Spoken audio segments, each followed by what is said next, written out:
Sur la place des Martyrs de Beyrouth, les murs gardent les traces du soulèvement d'octobre 2019. Comme des dizaines de milliers de Libanais, l'avocat Firas Hamdan a manifesté ici pour dénoncer la corruption des dirigeants.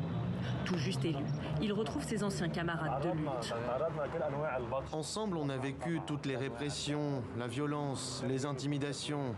Il représente les révolutionnaires. Avec lui, notre voix est entrée au Parlement.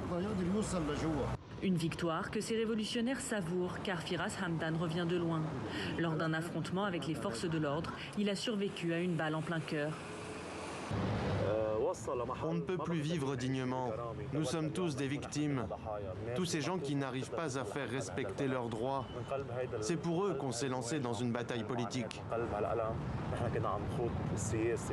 Avec les 12 autres députés issus du mouvement de contestation, Firas Hamdan entend faire bouger les lignes. À commencer par cet amas de béton et de barbelés qui empêche les citoyens d'accéder au Parlement depuis 2 ans. Ce mur séparait les gens du pouvoir. Ces barrages de la peur sont aujourd'hui en train de tomber. Ce que vous avez fait est admirable. Surtout vous, qui faisiez face à des adversaires redoutables. C'est vraiment exemplaire. En attendant d'entrer au Parlement, le jeune député a installé ses bureaux dans un quartier voisin. On est encore en train de déballer.